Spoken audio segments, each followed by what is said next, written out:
When we heard Call of Duty Black Ops was preparing to unveil its multiplayer, we didn't waste any time. Our destination, Treyarch. Our mission, the most detailed hands-on coverage inside Xbox can provide. So sit back, relax, and keep a sharp lookout. Every feature you hear about in this preview has never before been done in a Call of Duty game.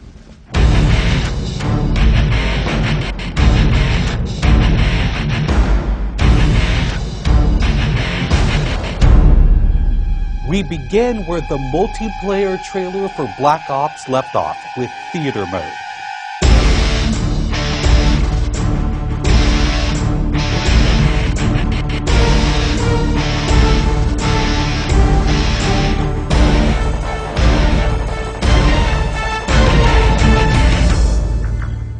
Dan Bunting explains.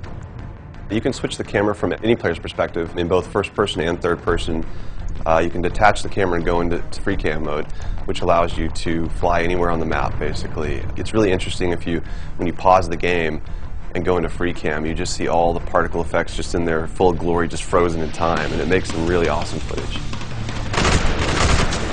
We really want to give players the tools to be creative, make their own machinima, make their own highlight reels. Maybe they're really competitive clans that want to just capture the films from their matches and then go back and analyze what the other team did or whatever. Also brand new to Call of Duty is Black Ops' new currency system. We put the currency system into Black Ops multiplayer principally because we felt like it'd be a very interesting way to engage with all the unlocks that you've been getting. So one of the things that's really fun about currency is instead of being specifically told at a specific level what you're going to get, we're unlocking features by level, but then once the feature is unlocked, you can purchase any component of that feature with the currency directly. Of course, when you got a little currency jingling in your virtual pockets, nothing feels better than putting it on the line against your fellow players. Say hello, everyone, to wager matches. When we were developing the wager match game modes, we went through a whole bunch of ideas to find the 4 that we were going to use to ship inside the game. And really, if it wasn't people screaming in joy and frustration when they were sitting around the office playing, it wasn't good enough to be a wager match. Wager matches are all free-for-all modes, and they exist separately from the standard playlist. They include game modes like Gun Game, where you're in a race to score a kill with 20 different weapons, beginning with pistols and advancing through ever more explosive weaponry. It's extremely rewarding for us as a design team to put something up there that people are reacting to really well and it's slightly different than what they get, and everyone loves the core game. And you have to be very careful when you're finessing the core mechanics of the game. But wager matches let us kind of get our creativity flowing and do some things that you're not normally used to, and then spin them up in unique ways and combine things in ways that you haven't seen before, that you never really thought of, and that wouldn't be appropriate for the core game, but are completely appropriate for wager matches. While the classic Call of Duty challenge system is still very much in place, Black Ops is also adding a new feature called contracts.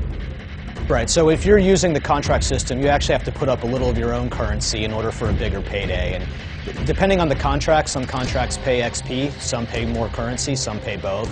But they're all time limited, and it's game time limited, so you have to go to work to accomplish that contract within the time period in order to get paid. It's different from the challenges, in so much that the challenges some players like to use very aggressively, and they map out their path through the challenge system in order to maximize their XP gains, in order to level faster. And then a whole nother set of players uses the challenges sort of passively. They're there, when you get them they feel good, but contracts gives you a way to directly engage with the content inside the game. It says, hey, I'm an SMG guy, I want SMG-based contracts, I'm going to chase my contracts, and I'm going to get paid. And that's fun.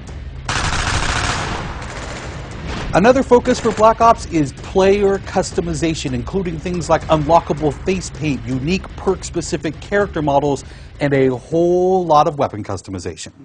We've been we stole the line from Full Metal Jacket, this is my weapon, this is my gun, and we're chanting that around the office as sort of our mantra for this feature. Originally it started with one of our designers he just made kind of an offhand comment one day where he said, you know, I really have a certain attachment to the weapon that's my favorite. I want to make that weapon mine, and that was all it took.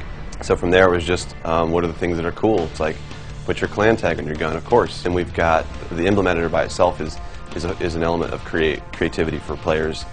And then the reticles, of course, why not give people the option to select what kind of red dot they have. Maybe they don't like a dot, maybe they like a circle, maybe they like a triangle, maybe they like a standard crosshair, maybe they just want a line. And then there is combat training, which allows you to get comfortable with the trappings of multiplayer by competing in matches against AI-controlled opponents.